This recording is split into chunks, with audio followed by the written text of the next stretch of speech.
Cyril Stober.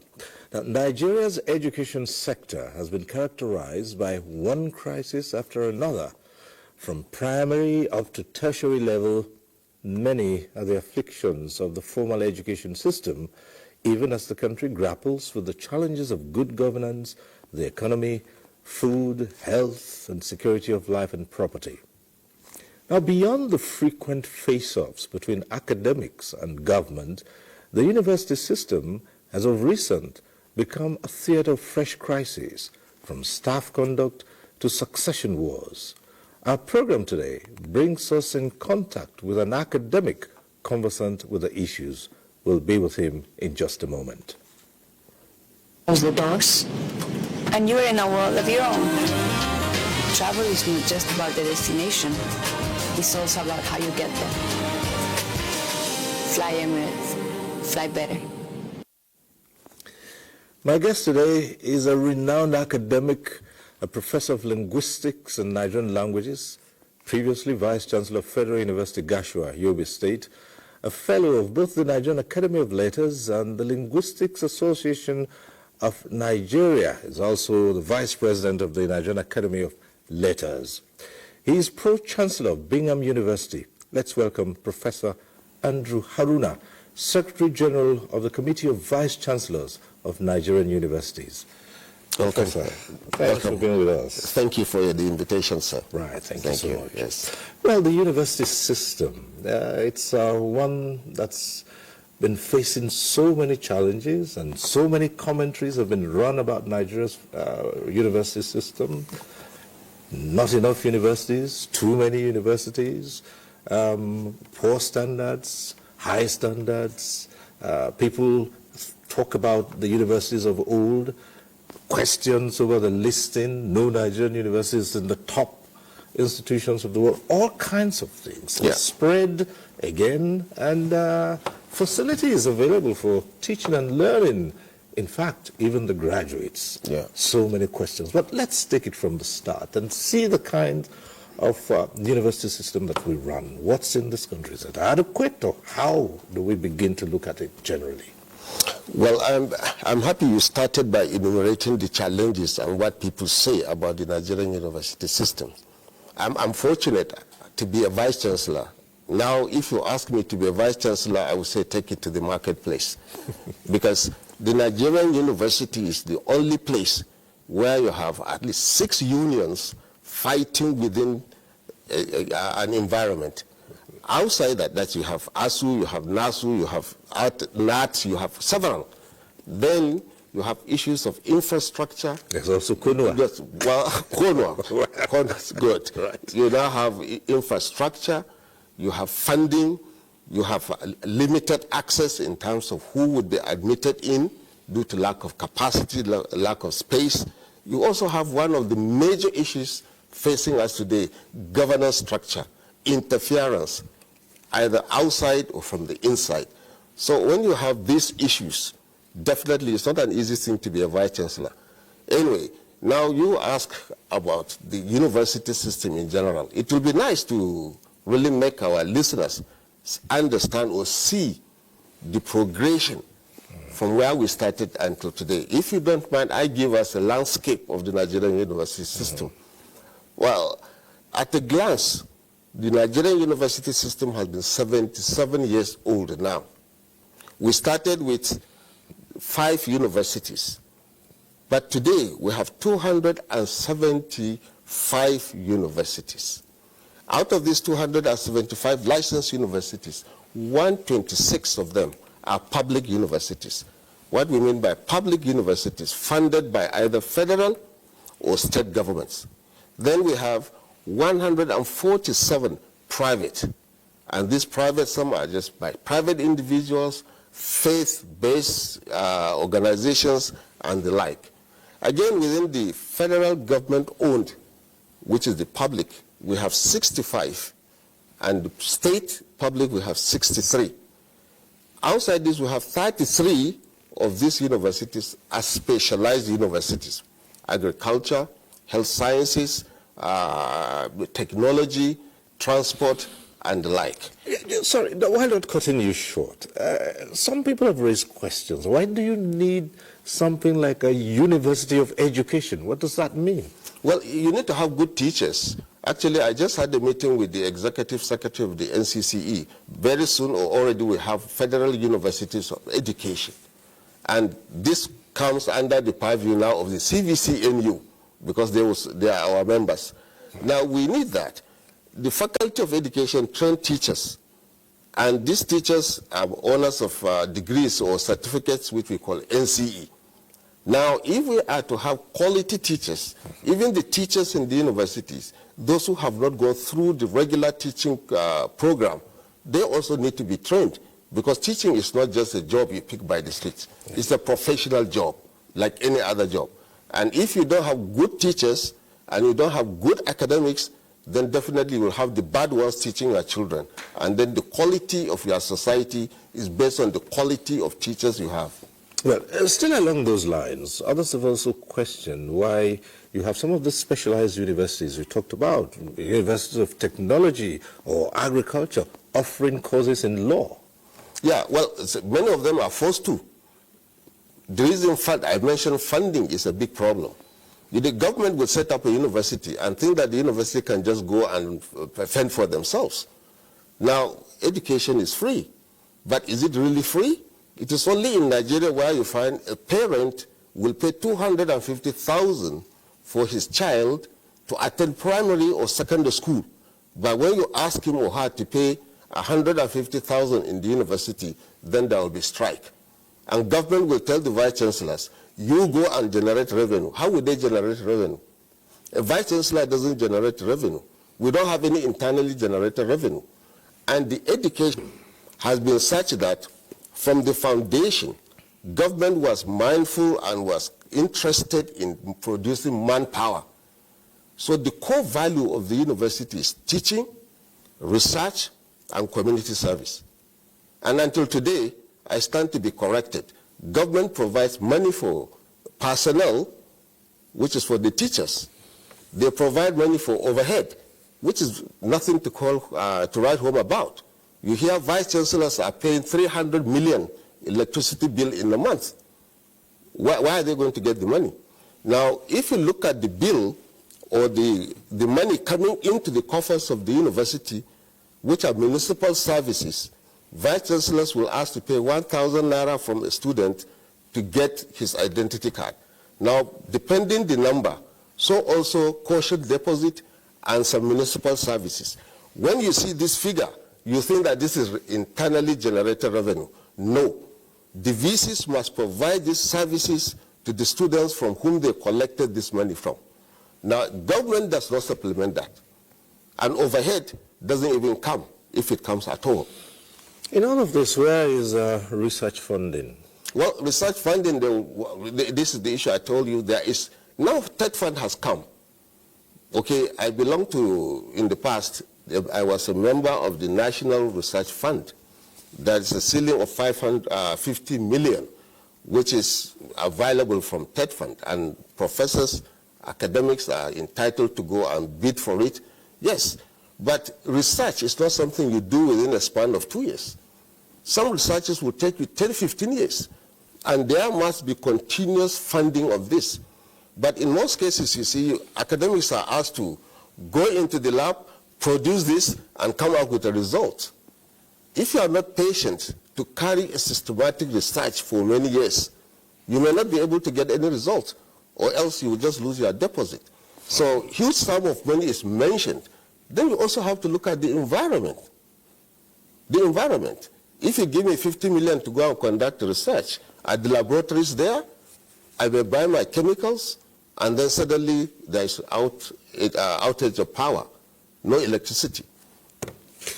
We'll continue this conversation shortly. Fly anywhere, fly better. Thank you. All right. We'll continue this interesting conversation shortly. Fly better. Thank you. Right, we're looking at all of this from the point of view that the universities are supposed to be a key factor in the development of human resource, which is the most important of all. And when you have such situations, how then do you guarantee the quality of what's churned out from these institutions? Well, Cyril, I was privileged to have taught abroad for many years before coming home. I was always happy to be in my office. The furniture is good, the environment is clean and nice, the electricity is there, so I don't think of all this side attraction. But I can tell you the offices where lecturers carry out their researches, or the laboratories where they go and conduct experiments, they are not a place where you would like to be there for hours. As a matter of fact, due to lack of funding by government, they are encouraging truancy in the university system. If a lecturer has a good office, he has no business moving out of the office to go to be visiting people from office to office. But because he doesn't have a good furniture, he doesn't have electricity to even fund, to run his tests, the next thing he finds his way out. And so when you leave those aside, you also come to governance issues, which of recent have become another crisis in the university system. Succession crisis. A long time ago, it was smooth sailing for one vice-chancellor to step out and another one stepped in. But now, it's not as easy as it used to be, is it? Because people ask, there has to be something if the contest for becoming VC has become cutthroat to the extent that it's courts of law that have to now determine. Then the picture you paint, if someone were to offer you a VC now, you'd say, no, take it to the market. Absolutely right. Probably there's something else which you may be missing there, where some would be ready to go to any lengths to be VCs. Well, position is something that most Nigerians want to occupy, but you have to look at for what purpose. But if you are going for self-interest, then there is a reason for you to really cut the throat of each other. But the critical thing, you mentioned the smooth sail in terms of governance. I must tell you, you only look at the quality of governance in the university in the past. It's not like what you find today. ASU has provided solutions many times. If you want to appoint pro-chancellors, make sure that you get people who understand the university culture very well. I am a pro-chancellor myself. I know my role as a pro-chancellor. A pro-chancellor has minimal role inside the university. We are not executive chairman. We are on part-time. As a matter of fact, I have to ask my vice-chancellor before I can go into the university because he is the chief executive. But if I have to say, because I am the pro-chancellor, as most pro-chancellors will say, like myself, if I am around, the vice-chancellor ceases to exist. That is wrong. He is the one running the day-to-day activities of the university, and he brings his policies for you to ratify. He brings his budget for you to ratify. And the role of a pro-chancellor is to add value, not to take from the university.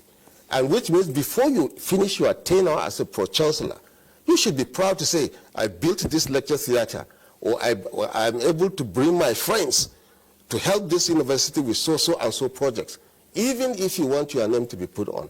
But the challenge is, if you have pro-chancellors who become a burden to the vice-chancellors, definitely a vice-chancellor who knows his right will challenge that.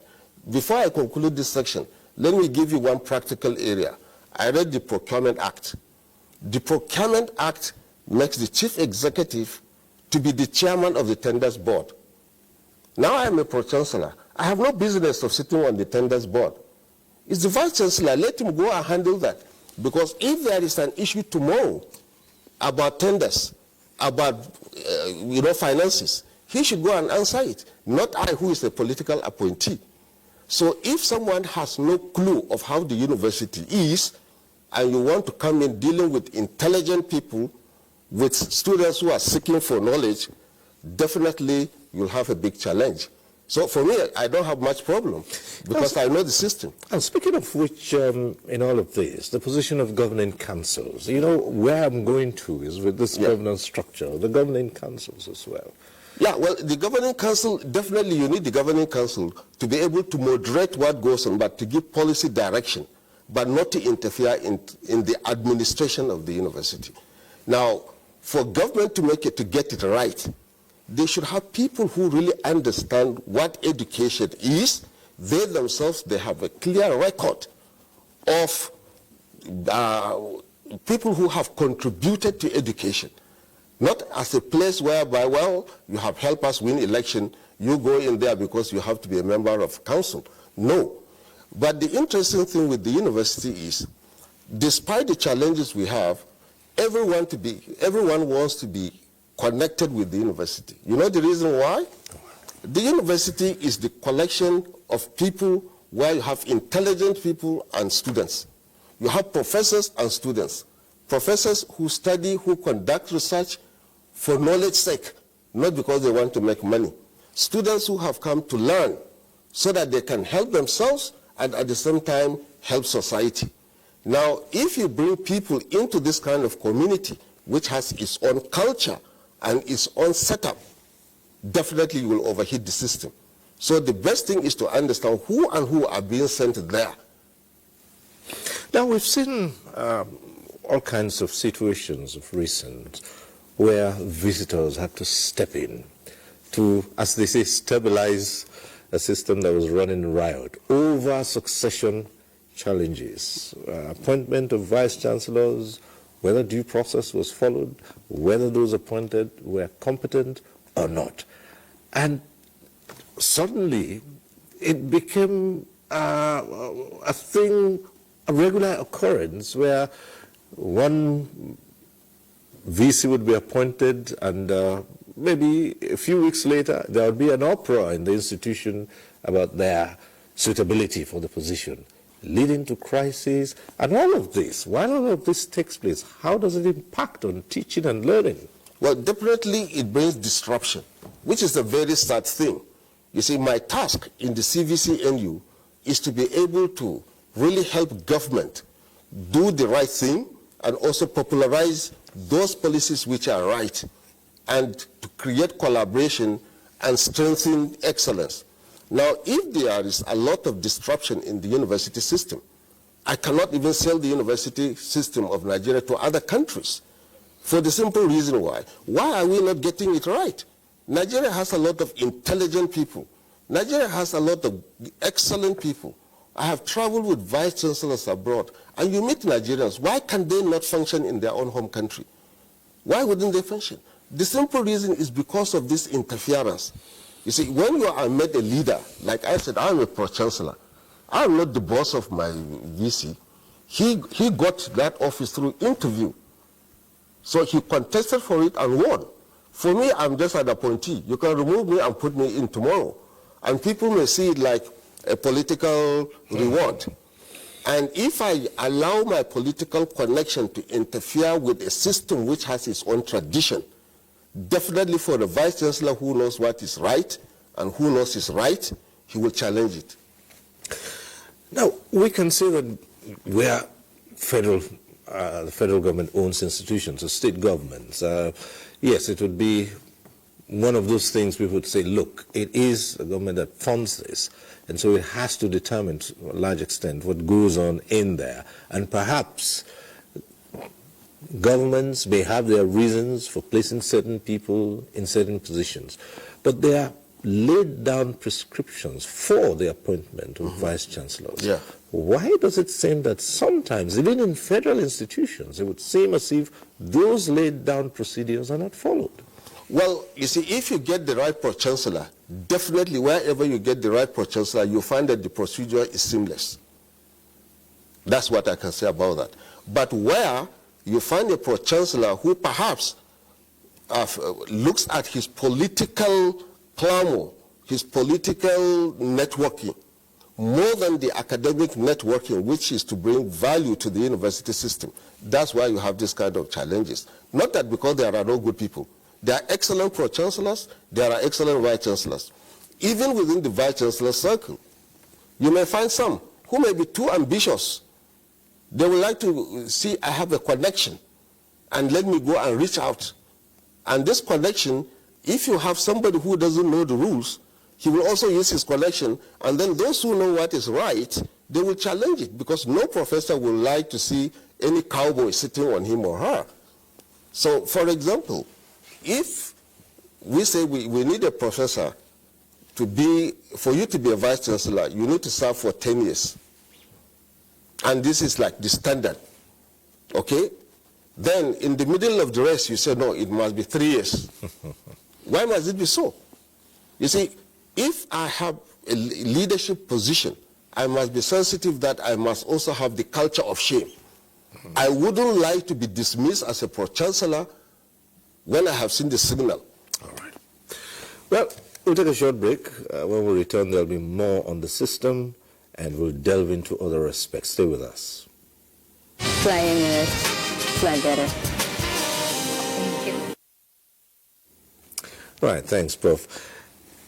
In the private, well, let's take a look at the private system, the private universities now, where individuals have set up. And they said this is where you find a lot of that happening. The proprietor, the chancellor, is the monarch of all he surveys. But the university governance system is subject to rules and regulations. Have we had cases where proprietors override those systems? Is that in the interest of education? No, definitely when you override rules and regulations, it's not in the interest of education. Now, you see, some people or some proprietors will think because I own the university, I put in my money, they will run it like a hotel. They will like it as a business venture. It is not like that. If you want a university to mature, you will start it now. Maybe it will take you 50 years before you can have a brand name. But are you ready for that? That's why in some parts of the country, you may find that there are more filling stations than you find universities. Because people like to have quick money, okay? But if you invest in education, you know you are investing in the future. And some of the benefits may not be during your lifetime. I'm a professor, I have been writing articles, my ideas, my vision, I tell you, may not be useful during my lifetime. I may not see it in practice during my lifetime. But I know definitely one day after my lifetime, somebody who will go through the literature will say somebody had said this, had said this, had said that. So even if you approach scholarship just for the stomach's sake, you may not get somewhere else. But a proprietor who wants to run a university with a business mindset, put in my dollars or put in my naira, I want to duplicate it and multiply it and get it tomorrow, definitely there will be tension and friction. Let me ask you this. It's said that there should be a connection between town and gown. How well has this worked in Nigeria? Well, you see, if you look at the first generation universities, these things have started very well. You know, the town and the gown is a community. You see, we have a community of people who operate in the same environment and they understand themselves. But now, within a minute, you find that 24 universities are springing up around the place. Issues of land comes in. How did the people own this? You know, all sorts of compensation and matter of this nature comes in.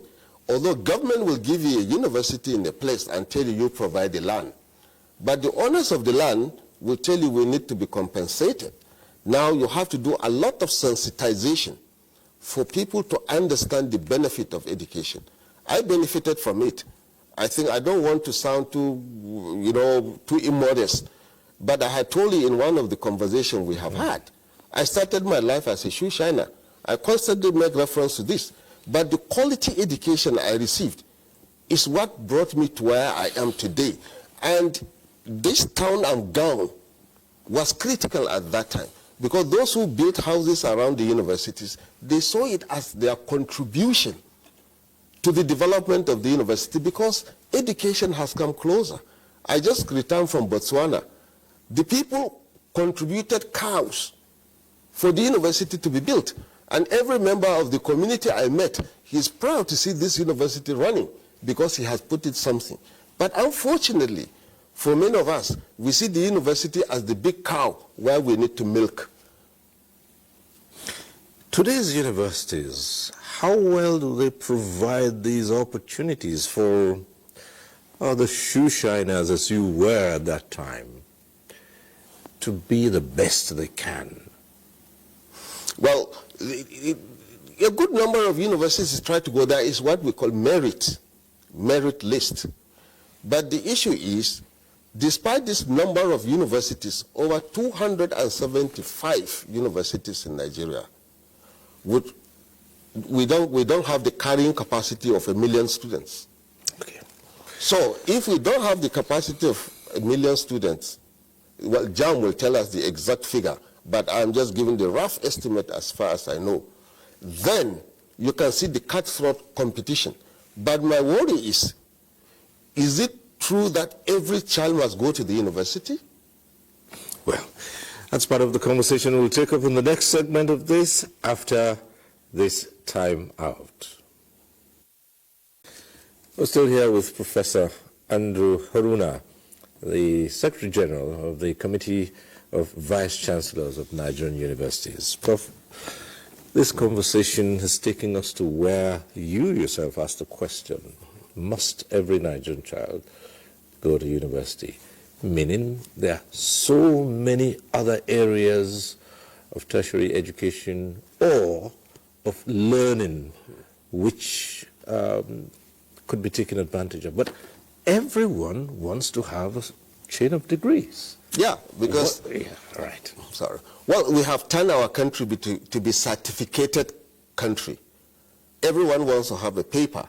Now, if you have this paper, what do you do with it? But you see, university is a highly theoretical institution. That's why I said the university environment is where you find people who study for knowledge's sake, not because they want to make money.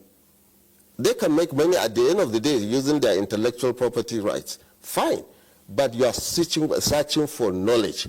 Now, if you go to polytechnics, this is where you use your hands, you use skills. Now we are bringing entrepreneurship into the university for the simple reason, you know, as I told you, up to the 1990s, we are only mindful of producing accountants, bankers, lawyers, secretaries, those who, sociologists, okay, forgetting about other aspects of life. Now we are all going entrepreneurship. Even the arts is being like neglected, and we are losing our history. And we have seen the damage for not including history in our curriculum in the last few years. But thank God it's back now. So if we look at it this way, we must have a cutoff point.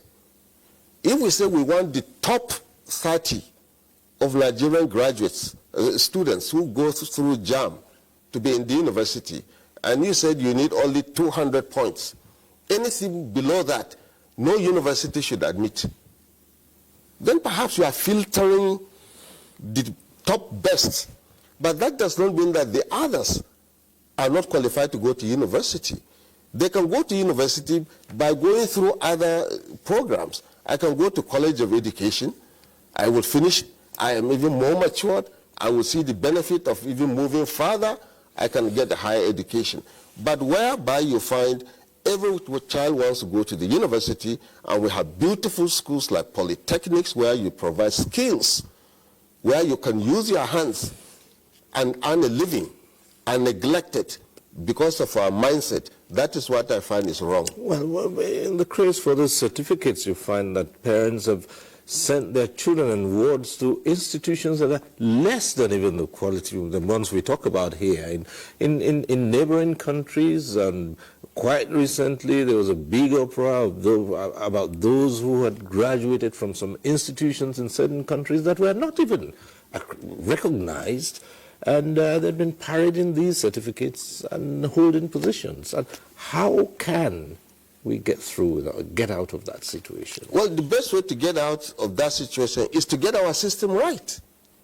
Let's get our own right. Because when you go to those universities, you will find Nigerians teaching. And these are the same Nigerians we have rejected or made them not to look good at home. You go all over the world, you find Nigerians. Nigerians want to work at home. The situation is such that the environment is not healthy for them to work. They are not given the opportunity to put their best. The question which you ask me, I'm able to survive it because I was given an equal platform, and as a shoeshine boy, I worked and nobody discriminated against me. But today, as a professor, I tested it when I was appointed a VC. I was told, this is not your state. It is not their state of origin. What has that got to do with my certificate? Or people will say, this is not, we must have an indigene. Is our certificate indigenous?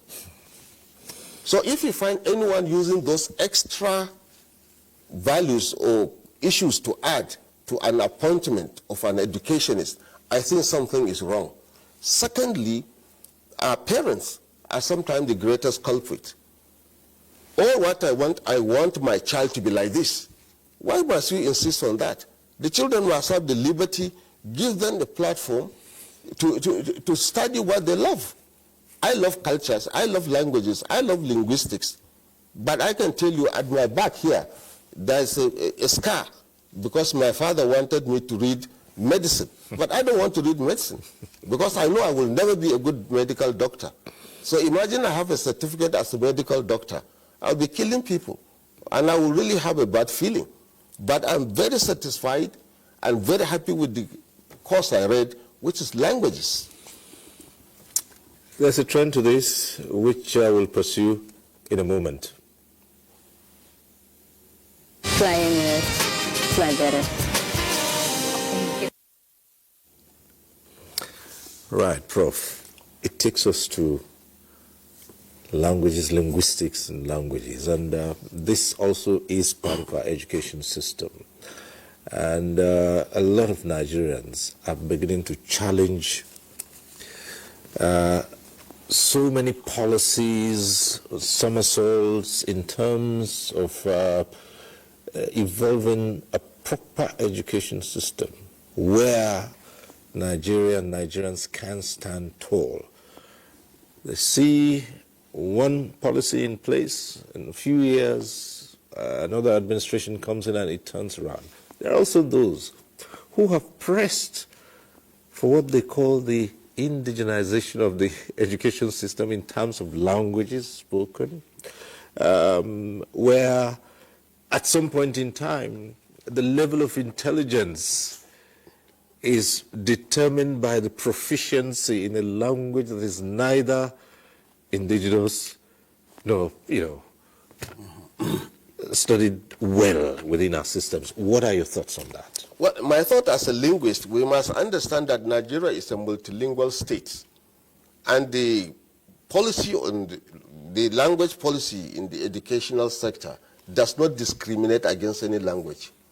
You are free to teach your child at the with the language of the immediate community until English. Our forefathers, when you listen to them speak English, they speak impeccable English. Why? They were taught in the local languages, and they were taught English only as a subject. And when you hear them speak, you know that they know what they were talking about, whether in chemistry, biology, history. Now, you have Nigerians speaking a second language which they themselves have not mastered, and they are passing it on to their own children. What do you expect? It will affect the quality, the standard, or whatever you will make it. Let me give you an example. Pardon me, our listeners. I'm a linguist, and I must use this practical example. If you have a teacher who will not say hand, but will say and, head, he will say ed, church, he will say shush.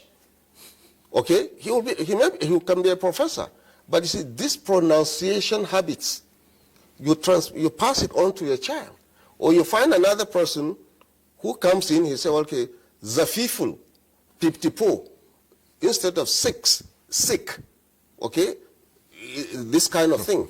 Tests, you say tesis. Now, the children just mimic it from nursery to primary school. Would you blame them? But you see, so this is the effect of using a second language which you are not also proficient in. So what is wrong? If you go to the football field today, you don't hear any of these major international languages being used. It's the same local languages. So let's own it up. I know there is a market value of language, but let us use it at the right place. So what you suggest is, in the formative years, the use of the indigenous or mother tongue or, and such descriptions would be better, and then the study of English as a second language would be formalized, and that would even make people more proficient. It's just the kind of somersault we find in government policies. You see, government comes, they are too much in a hurry. They don't look carefully sometimes to the research we do in the universities. The research has been done severally, or even on Yoruba language, on Hausa language.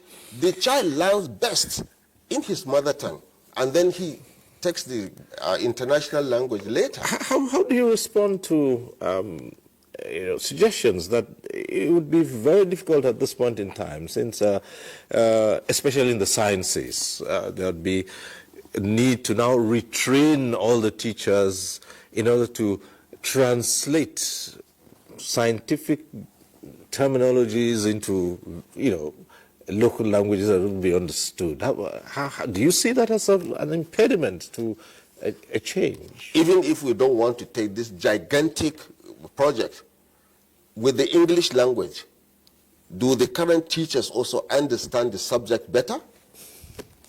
This is a question we have to ask ourselves. You see, when we are born blank. And language is an instrument of socialization. You are socialized into it. So if we allow these children to be socialized into the scientific world with the language of the immediate community, they will excel. We have examples all over the world. Why is our Nigerian case different? And government may not also have the wherewithal to manage that. Look at the spread of private schools. How do you legislate even in those places?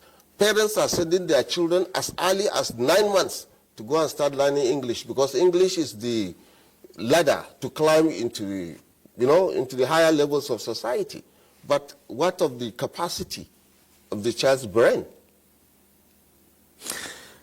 How do you respond to suggestions that what we have is a proliferation of institutions with dwindling quality? I mean, there's been arguments back and forth when institutions are graded and they say Nigerian universities are not among the top institutions of the world. And sometimes the argument is that those institutions, those bodies that grade them, who are they? They're not likely to be benevolent to Nigerian institutions. But generally, what is wrong that Nigerian institutions cannot be graded, with their counterparts the world over? You see, there's a lot in grading an institution to be first, second, third, or so. Now, take for example, there's a university. We need foreign students to be there. We need lecturers to be there from other places. These are all indices of being international. Now, if the climate is not conducive to attract foreign students, you can even get foreign exchange. The climate is not conducive to bring lecturers. Then how do you become first class? But the interesting thing, despite all these challenges, the Nigerian child goes, and despite all these challenges, the Nigerian lecturers undergo. The moment a child from Nigeria gets out to another country where there is order, there is structure, you see the child just picks up. So we should ask ourselves, is it the Nigerian lecturers who are bad? Is it the quality of education which we give? I can say it's not always the case.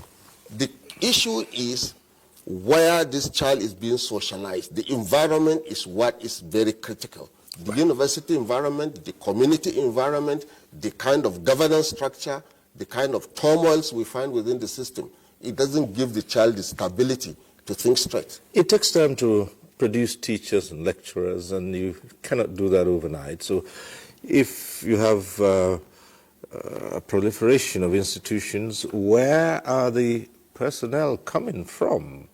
How well have they become, experts in their fields as to impart knowledge elsewhere? If a lecturer starts off and with what they call shopping or something that goes around for new institutions, and within 1 year, 2 years, we have a professor, then we begin to wonder what he would impart. Yeah, well, because I mentioned earlier, the certificated society in which we are has created some of these issues. You know, if you set up a university, let me give you the statistics I have here. Between 1999 to 2024, from 29 universities to 274. It takes you not less than 20-something years to produce a professor. And then these same professors, when they tell you this is how to go about things, because we have monetized every aspect of our life, we say this guy is not talking, is talking rubbish. Well, I am in the teaching profession not because I don't like money, but I have passion for it. I want to see brains, young brains developed because I benefited from it.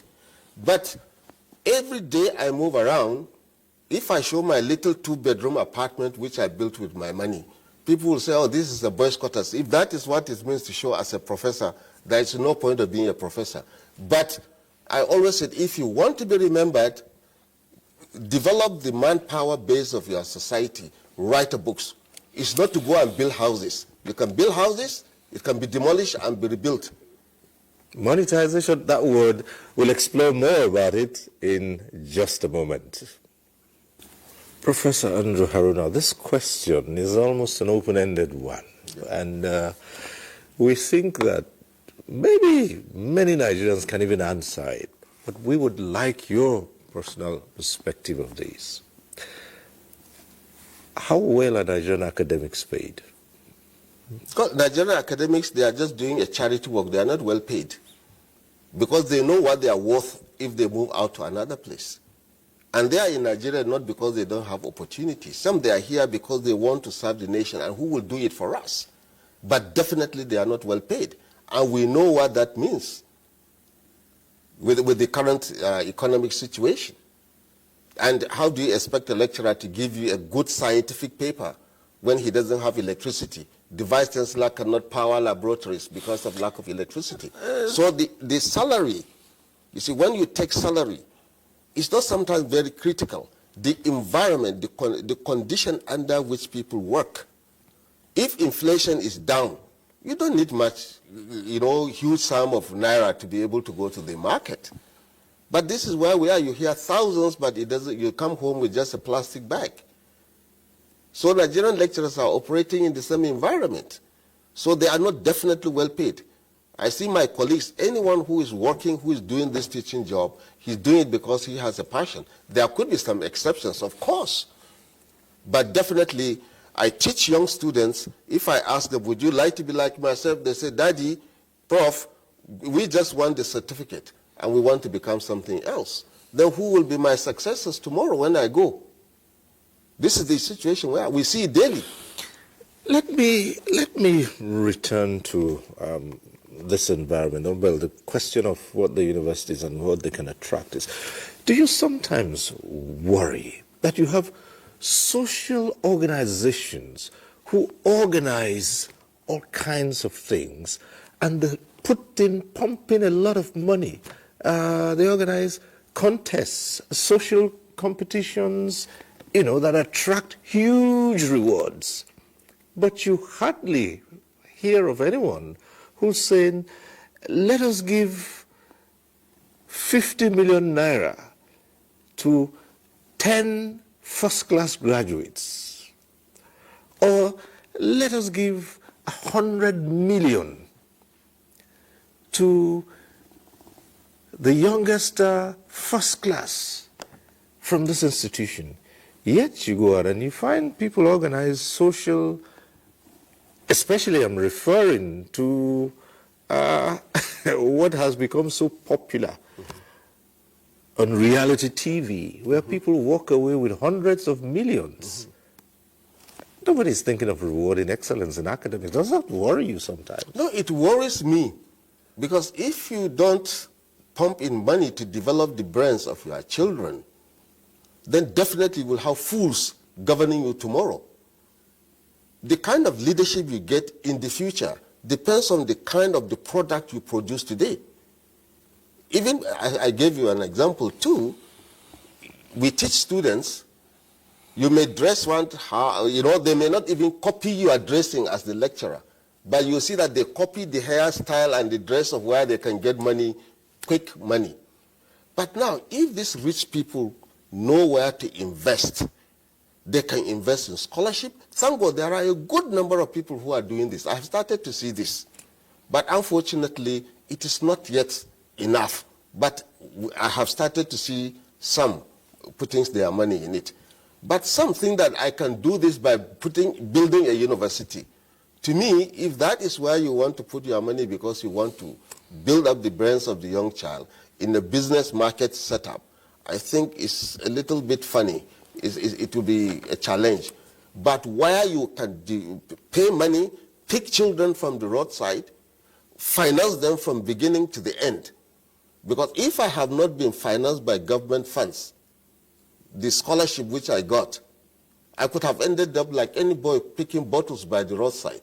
And the only difference between I, Professor Andrew Haruna, and those collecting bottles by the roadside is just because I went to school. Nothing different. So if government will look at me as a success story, then why wouldn't we invest in these small boys? And I come from the northern part of the country. A boy will memorize the whole Quran in less than 10 years. Put him in a good classroom. This guy will do wonders. And we still say we allow him or her to be floating by the roadside. To me, I think this is criminal. Well, we're inching towards the close of this, but we'll still have one or two matters to take up with Professor Andrew Haruna. We're about rounding off. And in all of this, how would you like to see the university system improve in current circumstances? I know, yes, it's, from funding. And in any case, some say some of the universities themselves should do more to attract research funding. What have they churned out? Why would anyone want to put his money into an institution when he can't see what they have to offer? Yeah, well, first, let me appreciate, in many respects, the government is trying to put different, structures to see that there is stability in the education sector and providing loans and what have you. Let it be carefully thought out. Okay, my task is not to say it's wrong or right. It's a good step forward. Secondly, let the government also think carefully in terms of the kind of individuals they appoint to govern the university. That is, the governing councils. They should listen to the academics, and they should also find people with proven record. I'm not saying there are none in the system. Is the Committee of Vice Chancellors of Nigerian Universities taking up this with the authorities? Well, this is one of my roles. I am the Secretary of the Pro-Chancellors. Okay, and my task is to see that there is a smooth relationship between the Pro-Chancellors and the Vice Chancellors.